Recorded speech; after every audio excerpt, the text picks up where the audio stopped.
اللهم صل على محمد وعلى آل محمد وبارك وسلم. اعوذ باللہ من الشیطان الرجیم. بسم اللہ الرحمن الرحیم. سيقول السفهاء من الناس ما ولاهم عن قبلتهم التي كانوا عليها. صدق اللہ العظیم. سيقول السفهاء ان قریب کہیں گے بے وقوف من الناس لوگوں میں سے ما ولاهم عن قبلتهم کس چیز نے پھیر دیا ہے ان کو پہلے والے قبلے سے التی كانوا علیہا جس پر وہ تھے. قل للہ المشرق والمغرب آپ فرما دیجئے کہ اللہ تعالیٰ کے لیے ہے مشرق اور مغرب. یہدی من یشاء الی صراط مستقیم وہ ہدایت دیتا ہے جس کو چاہتا ہے سیدھے راستے کی طرف. جب آپ صلی اللہ علیہ وسلم کو نبوت ملی تو جب وحی نازل ہوئی تو جبرائیل علیہ السلام نے حضور صلی اللہ علیہ وسلم کو وضو کا طریقہ بھی سکھایا اور نماز کا بھی. اس وقت فجر اور عصر کی نماز بتائی جبرائیل علیہ السلام نے. فرض تو نہیں ہوئی تھی، نفلی نماز تھی.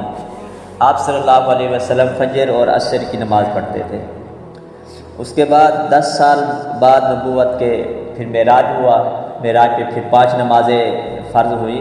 تو اس وقت قبلہ بیت اللہ تھا.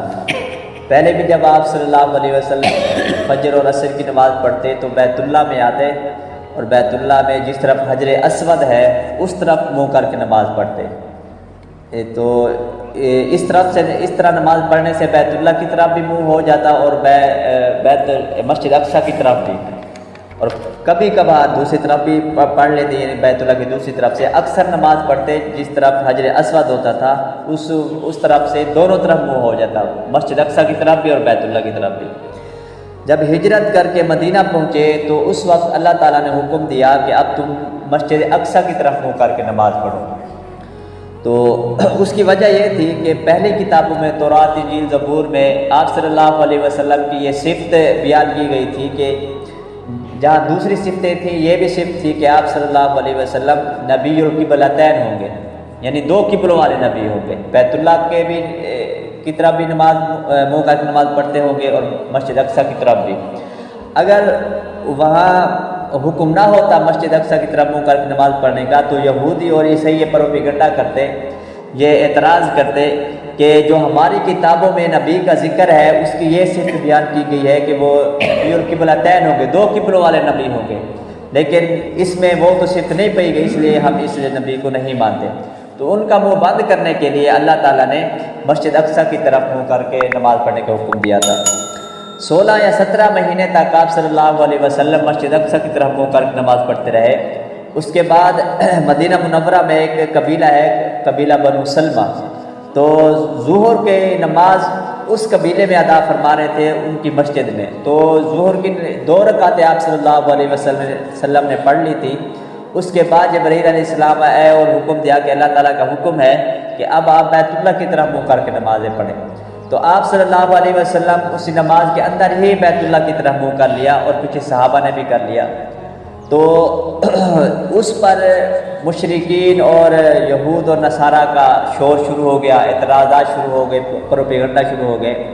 جو مشرکین مکہ تھے وہ کہنے لگے کہ پہلے ہمارے قبلے کی طرف یعنی بیت اللہ کی طرف منہ کر کے نماز پڑھتے تھے، تو ادھر گئے تو یہود اور نصارہ کو، عیسائیوں کو خوش کرنے کے لیے مسجد اقصی کی طرف منہ کر کے نماز پڑھنے لگے.